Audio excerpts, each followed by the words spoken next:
Well, Natalie, welcome to the podcast. So glad to have you here on Advancing Our Church.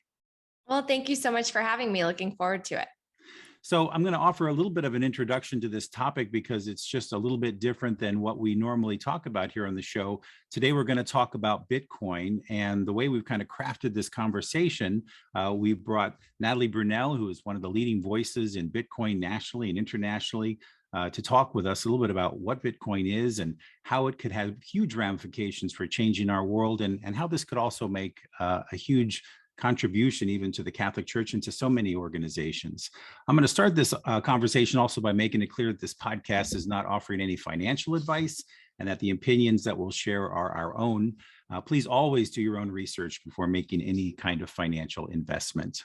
So let me offer a little bit of an intro to Natalie. Natalie is an Emmy nominated investigative journalist, podcast host, and educator. She hosts the popular Coin Stories podcast, where she features the leading voices in Bitcoin and economics. Natalie took the stage and the anchor desk again, most recently at the worldwide 2022 Bitcoin conference in Miami.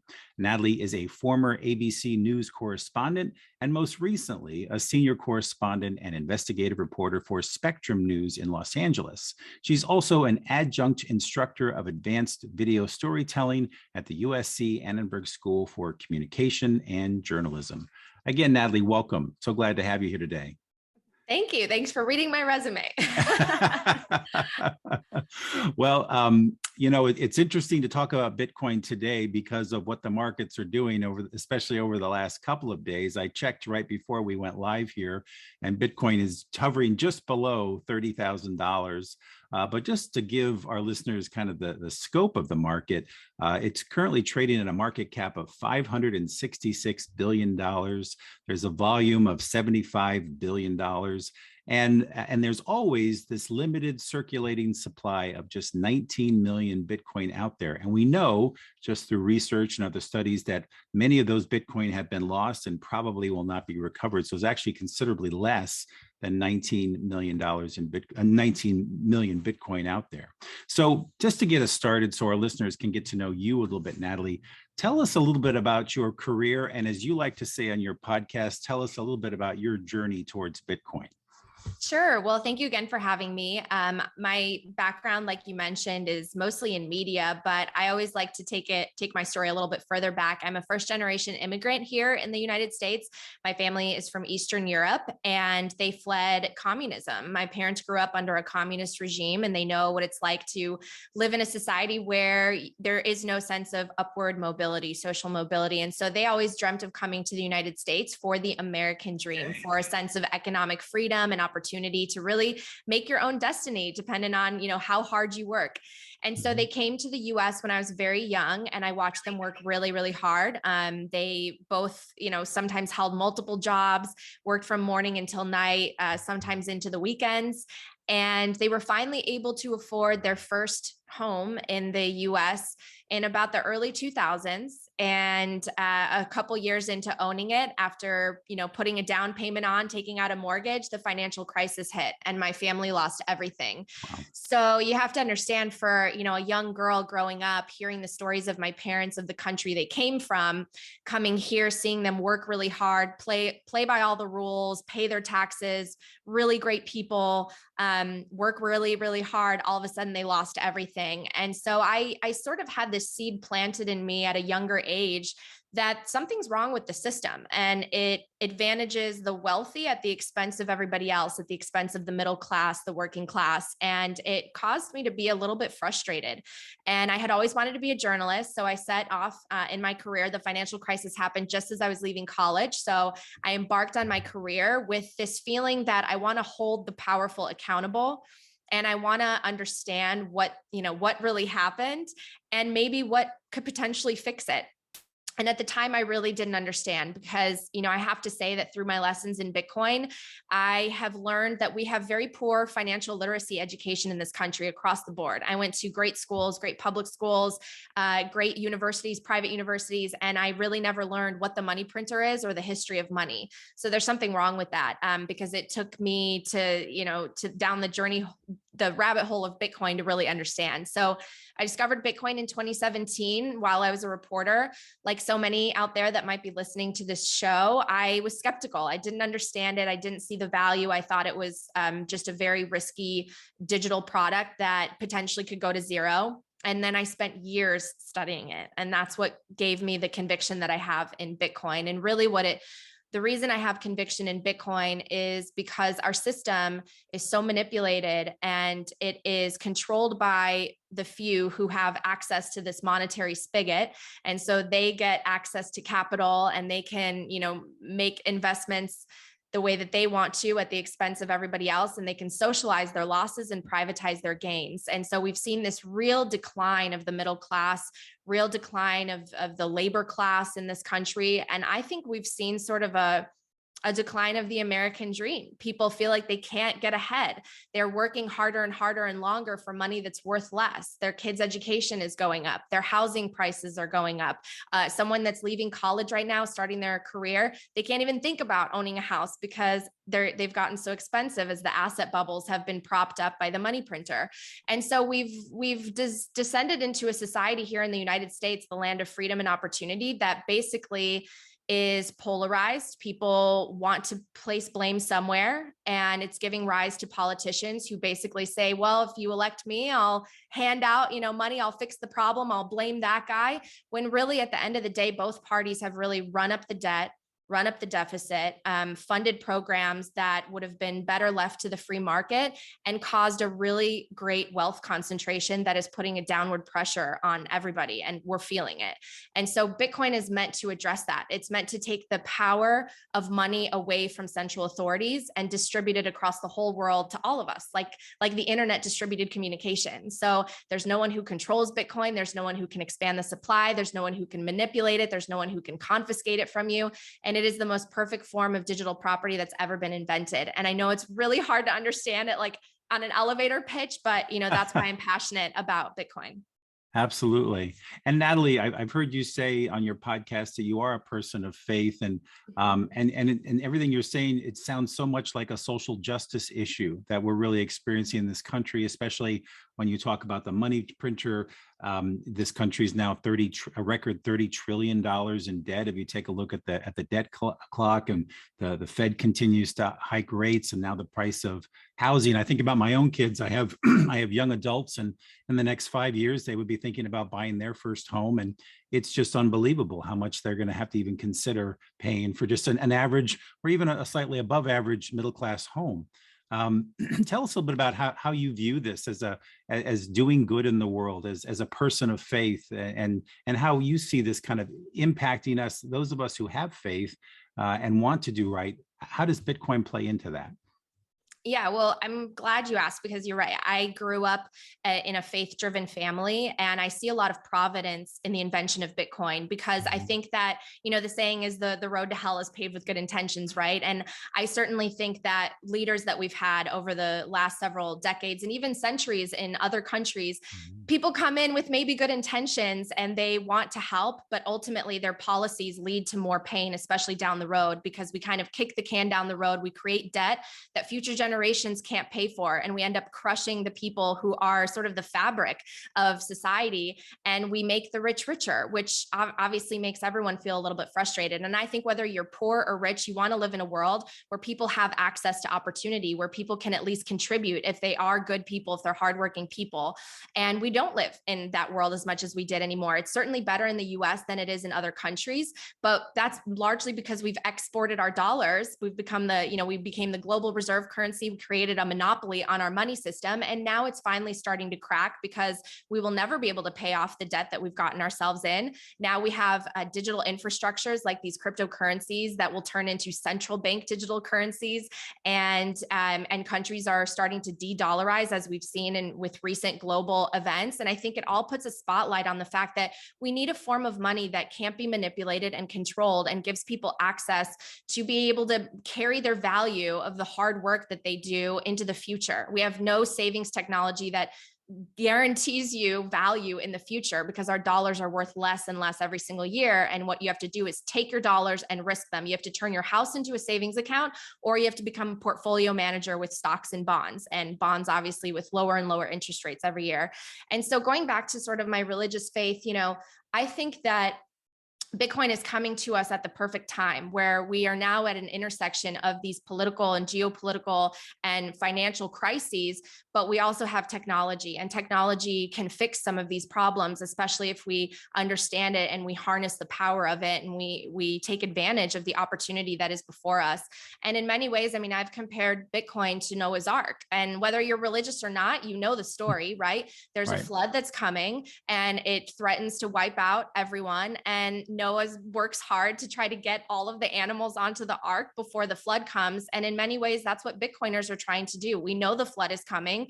It's really, the music has been playing and it's sort of starting to stop. And that's why we see, I think, so much volatility in the markets. We can't service all the debt that we're in. And we're just trying to usher people onto this parallel system that is based on computer science and math and truth, and that is accessible to everyone. All you need is an internet connection and a phone, and you can opt out into this financial order that's actually based on value and supply and demand and real prices, and not all of the manipulated, interest rates and money printing that our current system is based on. And so I really, I know that things are volatile right now because they're impacted by this greater macro picture that we're in and how much debt we've created. But I really see Bitcoin as this beacon of hope. And I personally think that there's something divine in that. Absolutely. And, the conversion, or as we think about Bitcoin as the new standard, and people have talked about it as digital gold, or the new gold standard. It doesn't feel like we're going to be able to get there through a nice, easy, smooth path of transition. We look at the economy the way it is now, and we look at the war in Ukraine, which we'll talk about in a minute, but has probably been almost made the case for Bitcoin in so many ways that we're not otherwise visual, I think, to the world.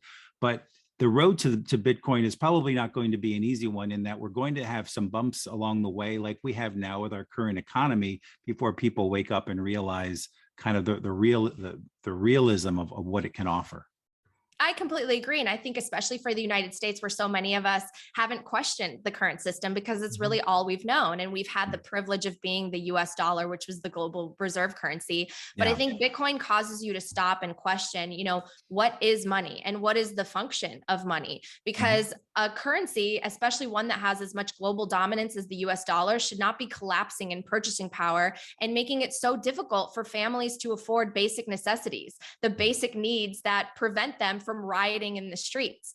And so I think it causes us to take a step back and say, what has happened over the last several decades to the global superpower that is the United States, where now the wealthy are getting wealthier, they're taking over a huge percentage of wealth, and the middle class is getting crushed. It went from being the largest portion of our population to a smaller and smaller amount every single year.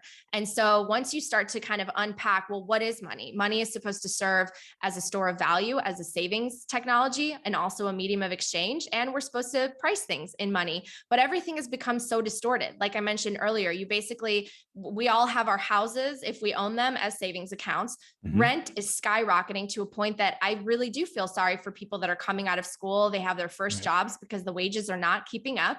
And we have to take risks in stocks or try to, purchase bonds that are getting increasingly negative, interest rate yields. Oh, exactly. And so, what do you do, and how do you escape? It's like Bitcoin was created again to solve these very problems, but I know it can be very intimidating for people because it is digital. It is a little bit complicated to understand. You have to do a little bit of homework to appreciate it.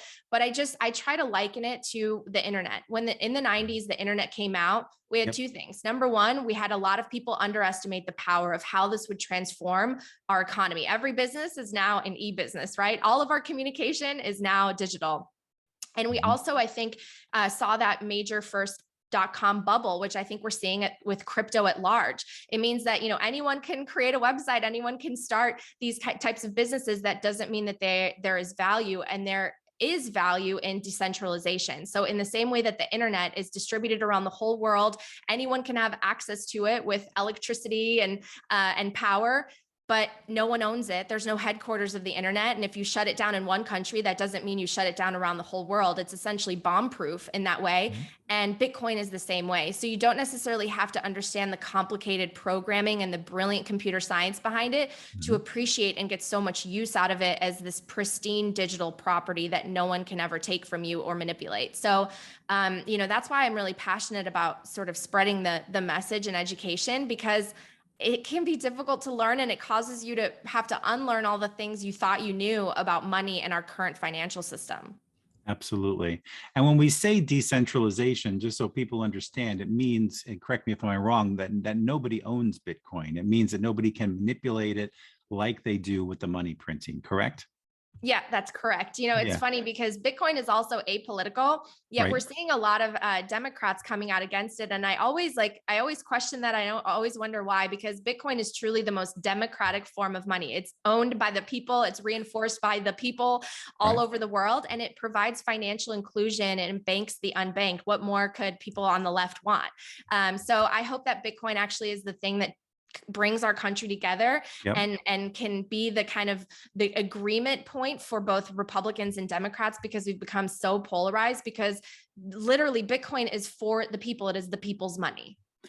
And it's certainly going to be a topic of the next presidential election, without a doubt. I mean, it has to be on somebody's platform.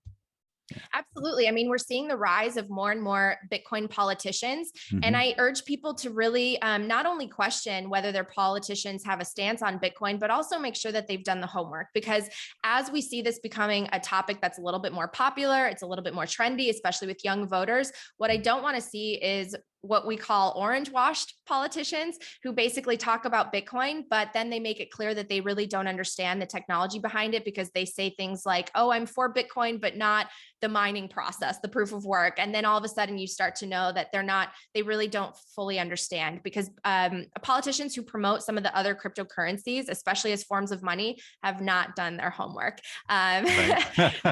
So I'm excited to see, politicians really take this up. And I do think I'm very bullish on regulation that's going to happen, Mhm. because Bitcoin has already been universally recognized as digital property. We have a guy at the head of the SEC, Gary Gensler, who has done a fabulous job explaining Bitcoin on an MIT course. I urge everybody to Google it. He has like 24 hours worth of lectures Oh, on what Bitcoin is and what blockchain technology is. And it's like, this guy knows exactly what he's talking about. So I hope that he passes a spot ETF soon.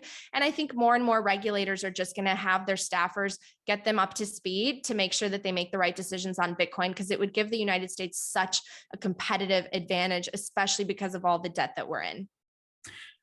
Natalie, one of the resources that you turned me on to through your podcast was the book, The Bitcoin Standard. So I'm kind of in the process of reading that now. Can you give our listeners a high level overview? How did Bitcoin get started, and how has it evolved over the last 12 years now? Sure. Well, so first of all, I just want to say I highly recommend everyone read The Bitcoin Standard by Dr. Mhm. Saifedean Ammous, who's one of the leading economists and engineers, I would say, in the world. And that book really changed my life and career. It caused me to kind of lift the veil that was over my eyes and really understand the financial system. And it's what's really funny about it is I kind of veered away from it when I first saw the title, because I thought it was just a technology book, like a computer programming book. Right. And nothing about it really attracted me. And then what I realized was that the entire book is pretty much a history of our financial system. It's the history of money going back to when we started bartering with like seashells and beads all the way to the present. And the last 2 or 3 chapters are about Bitcoin. And so when he gets to those chapters, he talks about how we have a pseudonymous creator, which means that we don't know who created it, but that man, woman, or group created Bitcoin in 2008 as this decentralized protocol, open source. So literally everyone can see the code. And he basically just let it go, released it into the world, and people started mining Bitcoin. And basically mining Bitcoin is just the process of verifying transactions. And those transactions are essentially encased in a block. And those blocks get verified through a consensus mechanism where every miner that's on the Bitcoin network has to basically agree to that verification. And then they get chained together. So it's a series of blocks. So blockchain just refers to a public ledger of transactions that's blocked together. Mhm. And miners are decentralized around the entire world. And that's the code that was created back in 2008. And what's interesting is Satoshi Nakamoto, in the paper, the white paper that released what Bitcoin is and why he or she created it, it talks about central banking and really the problem that we have with our financial system right now. We were at the height of the financial crisis when Bitcoin was released. And so there's a lot of things that are, really, really relevant, especially today, now that we're in sort of another bubble that maybe popping just over a decade later. And Bitcoin has been around for about 13 years, still very young. It's going through its monetization process, which typically starts as speculation to store of value to medium of exchange to unit of account. There are about 10,000 nodes around the world. Nodes are the machines, the computers that run the Bitcoin software and maintain the public ledger. There are miners spread around the entire world that are verifying the transactions. And Bitcoin in 13 years has gone up almost 1,000,000% and has beat out every other traditional financial asset: gold, S&P 500, Amazon stock, Tesla stock. So it's really spoken for itself, despite being very, very volatile in the short term. Fantastic. I really appreciate that, because I think a lot of people, they hear about it, but they don't necessarily understand how it began or even the basics. So thank you. And I'll put a link to the book, The Bitcoin Standard, as well, if anybody's interested in checking it out on Amazon. I touched a little bit earlier on the war in Ukraine, and I as a journalist, I'm sure that you've been paying attention to how Bitcoin has really played a role in that war. Can you tell us a little bit about that? Yeah, there's two things I want to say about that. Yeah. First of all, I think it's put a highlight on the importance of Bitcoin as unconfiscatable property. So we've seen this tragic situation of Ukrainians having to flee their country, and they have to take everything that that they hold value in with them. And there's a difference between having to go to a bank, and that bank might have a bank run, might be closed, might not give you access to the assets, or you might not be able to even take however much you have there. Right. But there's a difference between that and taking your entire life savings with you on a hard drive or memorized in your head as the form of essentially a password. And so that's what Bitcoin offers you. And there are many people who have fled those regions before, who, once they come to a border, things get taken and seized from them, whether it's gold bars or cash that they have. At one point, people were trying to flee that region in the 90s, and they could only take what was the equivalent of $100 with them. And so think about if they had something like Bitcoin, which is a small hard drive, or again, you can have it memorized in your head. So it really allows people to take property and flee, and it's a borderless property. So you can flee anywhere with it. And in the case of an emergency, Bitcoin is really the only property that you'd want to own. You can't take your house with you. You can't take your car. You might not take your gold bars with you or the cash, but you can take Bitcoin certainly anywhere. So refugees have been soliciting donations in Bitcoin. The government has been soliciting donations in Bitcoin. And I think it's really helped a lot of people. There was like a story that was done, I think on CNBC, where someone literally sent Bitcoin instantly from somewhere in the US to a Ukrainian refugee. And they were able to go to an ATM, take that money out and purchase goods like within a couple of minutes. So that's really, really powerful. The second thing I want to say is, Putin has been planning this for a very long time. And Putin also said back in, I think it was 2011, that he saw the US dollar and the US economic policy as basically being a parasite on the global economy, that the US dollar's hegemony is basically sucking from everybody else. And I think that there was a plan in motion at that point to make sure that the country is not just dependent on the US dollar as global reserve currency. And so I think that we're seeing moves where Russian officials have basically said that there's a potential that Russian oil could be priced in Bitcoin. I'm not sure how close we are to that, but look, they have real goods. They have commodities that we need. They have energy, they have wheat, they have things that countries actually need to buy. And so other countries are basically saying, sure, we'll get rubles, we'll pay in digital yuan, we'll do whatever because we need those items.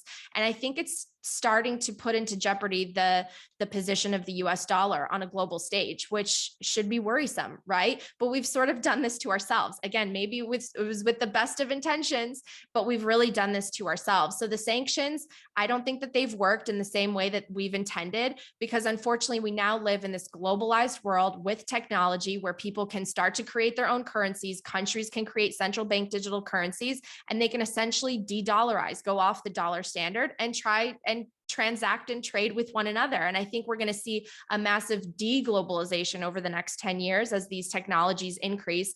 But again, one thing that makes me really encouraged is Bitcoin is decentralized. It can't be controlled by any of these countries. So even if, Russia, China, they move towards their own digital, centrally backed digital currencies, it's still completely different than Bitcoin, because they can expand their supply and set certain rules to the programming of the money, whereas Bitcoin, you can't, and it's a universal money. So I'm very bullish on the future, but I think these recent geopolitical tensions have really put a spotlight on some of the properties and use cases for Bitcoin. Couldn't agree more. And it does make you wonder when, as a country, we are going to go in all, be full in on all this. If Putin has been in it for such a long time, and we know that he's mining Bitcoin, it's got to be only a matter of time before the United States jumps into this with both feet. Yeah, what's interesting is the United States actually has a significant amount of Bitcoin, and journalists that have tried to file FOIA requests to find out exactly how much, they never get a response, because we do have Bitcoin from civil forfeitures. And I know that, the US has been experimenting with a Fed coin, a digital currency, for a while now. So I'd be interested to know how much we already have. And I really hope that the future policymakers embrace this, because whichever country embraces the technology is going to have a major, major advantage. I would think so. Absolutely. And like Bitcoin, it's not going to matter to Bitcoin one way or the other. It's going to matter to us. Exactly. Yeah, that's right. You mentioned spot ETFs. Tell us a little bit about why that will have such a positive impact on the price of Bitcoin and the adoption of Bitcoin. Sure. So the spot ETF would track the actual price of Bitcoin. It would track the actual asset, and it would provide an avenue or a ramp for institutions and big companies to get in. Because right now there's so much that's unclear, especially when it comes to regulation. And a lot of these companies, which have massive compliance and legal teams and departments, they really need sort of that green light from Washington, D.C., saying that they can invest in this space. Now, of course, they're not going to probably put their entire balance sheet onto it, like some of the very bullish companies that have done that in Bitcoin. But they will assume some amount of risk, and they have trillions of dollars, some of them under management. So it could really move the Bitcoin price. The reason that Bitcoiners really want the spot ETF is because it actually tracks Bitcoin, the asset. It doesn't create synthetic versions and synthetic claims on basically an unlimited supply of Bitcoin. That's really the concern with Bitcoin futures, is it kind of creates a limitless amount of Bitcoin in the synthetic sense, and it allows people to bet for or against, and it can essentially create more volatility at the margins, especially with Wall Street betting one way or another. And so it actually provides more risk to investors. So it was surprising for many of us that the SEC approved the futures ETF before the spot ETF. But once they do approve a spot ETF, that will potentially really send the price going, because again, it'll be an on-ramp. It'll be sort of a 5-lane highway for many more institutions to come on board. And those institutions, many of them have so much money that they won't care what the price is. They'll get in at their 5 or 10% allocation, and it doesn't matter what the price is, but that will make it harder for the retail investor. And so I really hope to educate more and more people, because right now, even though these prices appear high, when you actually price things in Satoshis, which are the fractions of Bitcoin, so 1 Bitcoin equals 100 million Satoshis, you actually can get a lot of Satoshis for your money right now. And I think that there's a potential that we live in a world where things are priced in one form of currency, but also maybe Bitcoin or Satoshis. Interesting. You mentioned the market, and right now the price of Bitcoin seems so linked to the market volatility. Do you think that the spot ETF, or there'll be other factors that will kind of decouple Bitcoin and the crypto market from the stock market, or do you think they're always going to have a link? No, I think that eventually it will be less and less correlated. But Hmm. right now it has been. I mean, I think that it would be a lie to say that Bitcoin was not a huge beneficiary of the quantitative easing and money printing Sure. policies of the Federal Reserve that have been in play at least for the last 10 years, but really over longer than that. And so I think what has happened is a lot of money has flown into assets. And unfortunately, the majority of Americans don't own assets. And so we've seen this ballooning, this bubble happen when it comes to the price of equities. More money flowed into equities in the last year than in the last 17 years combined. We printed, 40% of the US dollars that are in circulation. That money had to go somewhere. It generally went into assets. And so I think the Fed is in a really difficult spot right now because we've seen inflation in this country before. We've had it in the 1940s and the 1970s, 80s, but before we didn't have in the 80s when the federal chairman in the 80s was Paul Volcker, he raised interest rates a significant amount and it caused a short-term recession, but he was able to do that because we didn't have the extreme amount of debt. So the reason that they're having trouble raising rates even, 0.5 is because we can't service our debt when that happens and all of these investments start to unwind and people start deleveraging and de-risking. And so you see money just flooding out and you see the dollar strengthening because everyone's moving to cash. That's essentially what we're seeing right now. We have a very leveraged economy that's essentially addicted to a drug, and that drug is the money printer, and we're going through the slow stages of withdrawal. So I think Sure. it's going to be painful in the short term, and people should be really, really careful because Bitcoin also benefited from that easy money and from that quantitative easing. The question will be, and the question that I am wondering this entire week, and as I see this all play out, is how low will this all go? I do Right. not see Bitcoin going to zero. Will it fall harder than this? I absolutely think it could, as more liquidity just gets drained out, more of the excess gets drained out and cleansed, which, in the long run is probably a really good thing because, again, we have so much debt and we've had such an excess. We've had so much fluff in the system because money had to go somewhere. Right. Now we're seeing that sort of drain out and the chips are falling. But at some point, if there are sectors in danger, like they were in 08, 09, like if the banking sector is in danger of, default or collapse, then the Fed will step in. But right now, I think they're allowing the tech market and the tech stocks, and of course, crypto along with it, to really start to pop and unwind a bit because that has been where most of the money has gone to. And so Hmm. I think it could get worse. But ultimately, where I see it no longer being correlated is when more and more people, A, learn about Bitcoin, B, there's more institutional ramps where companies can invest, and people understand that this system, which is backed by credit and debt that can unwind at the drop of a hat. If interest rates go up, the whole thing can just kind of topple over. Right. There's this parallel system that exists that is truly scarce, truly decentralized, and a true form of hard money just in a digital format. Yeah. So I think there needs to be that learning process. And I don't think it's going to be an easy transition in the sense that we have so much excess that there's got to be more pain because the bubble has gotten so big. But at the same time, they can come back in with the money printer and try to inflate it again. How many times can you inflate the bubble? That's. Yeah, exactly. At some point, it has to end. Um, so I know you've had some amazing folks on the Coin Stories podcast, and I would recommend anybody who's interested in this space to tune in, subscribe to Natalie's podcast. One of the leading voices, obviously, in Bitcoin is Michael Saylor, the CEO of MicroStrategy, who continues to put more and more Bitcoin onto his balance sheet. A lot of the folks who listen to this podcast are pastors. They're the leader of a Catholic nonprofit. They might be an advancement director. They might be sitting on a board of a religious nonprofit. And so we work a lot in that space. And I wonder at what point, and a lot of my colleagues are also the head of a foundation, a Catholic foundation that oversee many millions of dollars in assets. At what point do some of those organizations begin to think about putting Bitcoin on the balance sheet, just as the for-profit organizations do? And again, just to preface this, not financial advice, but what are your thoughts on this?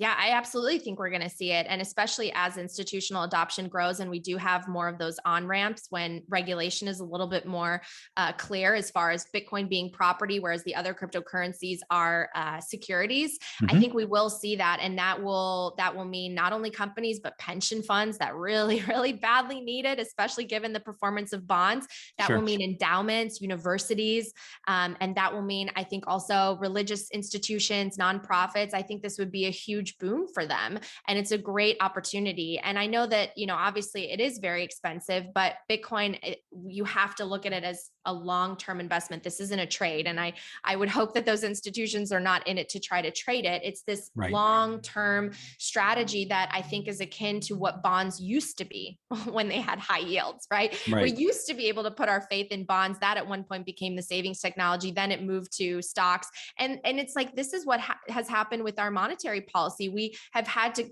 keep like cycling through what is actually the way to beat inflation and Yeah. maintain the purchasing power of your money and try to make a profit, because you can't just put your money in the bank anymore. And that's silly. Why is that the case? It's because our financial system is so broken. Yeah, exactly. Natalie, as we get towards the end here and before we wrap up, do you see that Bitcoin could make an impact on the church or on religious organizations? I mean, absolutely. I think that religious organizations, in order to do what they want to do, they need to be able to have not only, funds to access in order to create their projects and mission work and, gain community outreach opportunities, but also just I think that there's just a feeling that you need to have in terms of being a part of these, that you can plan for the future and that the future is going to be better than the present. And that's what really, I think, a form of hard money that is constantly increasing in value over the long term offers people. I think, one of the reasons why I feel so passionately about this is because I do come from a faith background. And I believe that if you're a good person and you work hard, you should be able to take care of your family. Like, it's pretty simple. We all have very universal needs. We have the need to connect. We have a need for family. We have a need for, recognition. And I think we also get a lot out of working hard and contributing to one another and making the world a better place. Mhm. And we can't do that in an easy way when the money is manipulated and is basically pooling with the elites and the insiders, and everyone else is fighting over scraps. Right. That's not really, a good situation to be in. And I think that people are driven to be more collaborative and to have more faith and more connection and be more positive when they don't have to worry so much about the basic things. And so I honestly think like it helps in that way the most. We've lost a lot of faith in this country, and I can kind of see why, because as we couple money with power, I can understand why some people question, why do these horrible things happen in this world? Right. And I think Bitcoin kind of offers people a way to look at the future with so much more hope and vision and positivity. And I think that, again, there's like so much provenance to be found in that. And the nice piece is one of the things is that you don't have to buy a whole Bitcoin. You can buy just a little piece of Bitcoin and hang on to it for the future. Um, and it's an amazing opportunity, especially right now because it's on sale. But as you just for fun at the very end here, Natalie, where do you think Bitcoin could go over the next 10 years? Yeah, I mean, I truly think that the potential for Bitcoin is really limitless, because you Mhm. have 8 billion people that can come Right. onto the network. We have only, I think, 2% of the world population that currently owns Bitcoin. It's about Yes. 40 million Americans, although I think there are a lot of Americans out there who own it and don't really understand what they own. Right. But I think the point that you made is Yeah. really important, because so many people get intimidated by the price, like, oh, it's 40,000 a coin or 20,000 a coin. Well, again, you can break it down into fractions of a Bitcoin, and Bitcoin is divided into these Satoshis. So essentially think of it like cents or dollars. And I think that's really important to remember, because this is buying into a very, very young technology network that has a very scarce native currency behind it that no one can ever expand the supply of. And it's, again, decentralized. Whereas people start to get attracted to these other tokens and projects that exist out there because they think, oh, well, it's a couple pennies. Mhm. But there's a person or a group behind that project that can Yeah. make it, 5 million tokens today and 4 million tokens tomorrow and 10 billion the next day. And Exactly. we have a cautionary tale right now in the headlines with Luna and Terra. Right. Guess where everyone is flooding to? They're flooding to the Twitter account of essentially the one guy that's behind, the project, and there's a team with him. Yeah. But we're looking to one person for safety and for what's going to happen. And the price essentially went to almost zero. Yeah. Be very, very, very careful about investing in these penny stocks and gambling and trying to buy a lottery ticket. Right. It's very different. It's essentially like gambling on early website companies in the .com bubble. Exactly. Bitcoin is the internet. Like Yes. Bitcoin is you're betting on the internet, is the internet of money. It's very different, so I just want to caution people with that as well. Oh, I just want to double underscore that, probably 98% of all coins that you see today are probably going to be gone in the next 5 to 10 years. And ultimately what we're going to be left is Bitcoin and probably a handful of others that will make the market go. So as we said at the beginning of this podcast, please do your research, invest very carefully. And as Natalie said, you can buy a piece of it. You don't have to buy a whole Bitcoin. If you want to put $100 into it, $50, whatever, and just watch it grow. I personally own Bitcoin and I look at it as a long-term investment. I'm waiting for the 10 or 15-year long-term payout to see where it's all headed. So, and I try not to look at it every day, but I'd be lying if I said I didn't look at the price of Bitcoin every day, but I find it fascinating. I've spent some time myself over the last 6 months really educating myself in the crypto world. And I just find it's definitely where the world is headed, and the church needs to be a part of that and needs to be in partnership with that and understand that there is a place for us in that. So Natalie, any closing comments or thoughts? No, I mean, you really said it there. And I just want to remind people that when you purchase your house, you don't check the price of that every day, right? So Right. Really just look at it as a long-term investment for sure. If anyone ever has questions, I'm available. I love chatting with people and helping hold their hand down this journey, this rabbit hole. And I know things are volatile right now, but everyone's hurting. So, it's not Bitcoin, it's everything right now. And there's reasons behind that, but I'm really excited about the future, and I'm very hopeful about it through Bitcoin. Natalie, thank you for spending some time with us on today's podcast. So grateful to you. Congratulations with all of the work that you're doing, and we'll continue to listen to you on the Coin Stories podcast. Thanks so much. Take care. God bless. I want to thank Natalie for joining us on our show today. She was incredible, wasn't she? Again, I'll leave a link to Natalie's show, the Coin Stories podcast, in our show notes of this episode. Drop me a comment if you enjoyed this show and if you'd like to see more on this topic. Bitcoin is so early in its adoption, and we're still all learning this new technology together. Again, I'm so grateful to Natalie for joining us on our show today. If this is your first time listening to Advancing Our Church, I hope you'll stick around and subscribe. You can find us on all places where you download your favorite podcasts. You can find us on YouTube. You can follow us on Twitter, Facebook, and Instagram. And for more information about our show, please visit us at advancingourchurch.com.